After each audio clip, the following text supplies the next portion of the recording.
toutes et à tous, comme promis dans notre vidéo de présentation, on va s'attaquer aujourd'hui à un genre bâtard mais fascinant, le mélange entre le western et l'horreur. Alors on avait dit western zombie. Je veux voir des cow-boys bouffer des cerveaux, moi. Oui, mais on va nuancer un petit peu. On ne va pas parler de Billy the Kid contre Dracula. Oh, bah non, c'est un chef-d'œuvre. On va parler de deux œuvres où l'Ouest sauvage devient un véritable cauchemar. C'est le double programme du jour, Bone Tomahawk, côté ciné, et Undertaker, côté BD. On commence avec mon choix Bone Tomahawk, réalisé par Steven Craig Zahler en 2015. Oui, on parle bien du film où Kurt Russell a une moustache grande comme le Texas. C'est ça. C'est vrai Ok. que la moustache est incroyable, mais le film est surtout une leçon de tension. Pendant 1h30, c'est un western classique, une expédition de sauvetage, et soudain, ça bascule. Alors non, le terme technique c'est ça part en couille.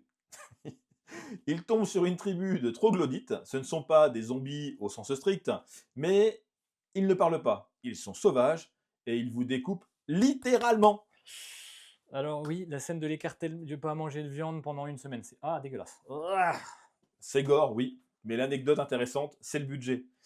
1,8 million de dollars de budget pour une recette de 400 000 dollars. Le film a été tourné en 21 jours seulement. Kurt Russell a accepté de baisser son salaire parce qu'il croyait au script. 21 jours, c'est à peu près la durée qu'il faut pour choisir un film sur Netflix. À peu près. À peu près. Résultat, un film sec, brutal, sans musique ou presque. Si vous aimez quand le western devient un film de survie, c'est pour vous. Moi je pense. Friend, you aren't. Damn you! You had no cause. If you want to question my morals, do it later. Bless us, O Lord, and these thy gifts. Which we are about to receive. Ambush!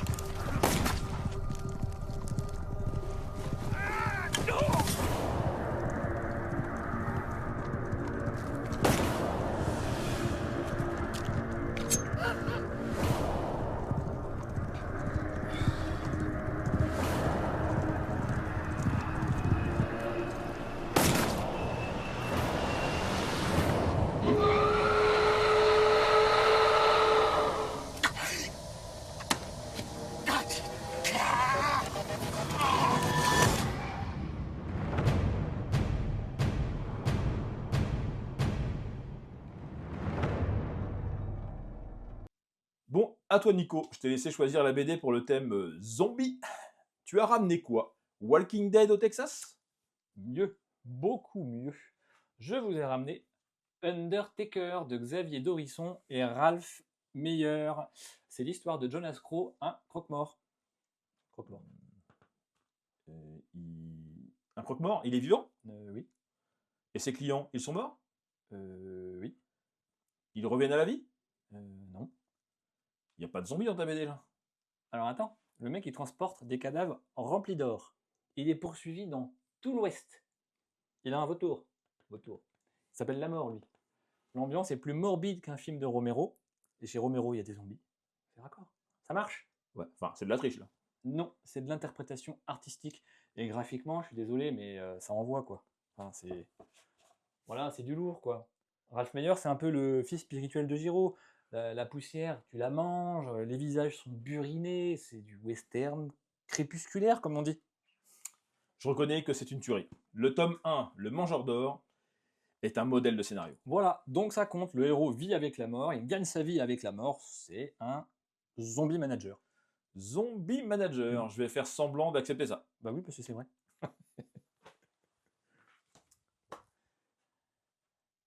Pourquoi ces deux œuvres vont bien ensemble? Alors parce qu'il y a de la poussière et des gens pas sympas. Parce que c'est la fin des mythes. Dans Bone Tomahawk, comme dans Undertaker, le cowboy n'est plus un héros solaire. Il est vieux, fatigué ou cynique. L'Ouest n'est plus une terre de conquête, c'est un cimetière. C'est beau ce que tu dis là, on dirait du Wikipédia. Merci. Moi je dirais surtout, lisez Undertaker le matin avec un café noir, regardez Bone Tomahawk le soir, mais pas en mangeant des ribs parce que vous n'allez pas les garder. Pas une bonne idée.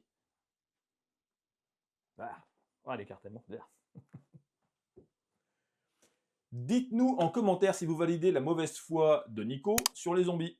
Mauvaise foi, Et proposez-nous des thèmes pour le prochain duo. On prend tout. Ninja et pizza, espace et dépression. On fera le tri. Abonnez-vous, activez la cloche. Salut les cobayes! Enfin, sérieux, Nico, pour la prochaine fois, si le thème c'est Alien, ne me ramène pas un album de Tintin. Vol 714 pour Sydney, c'est complètement des aliens.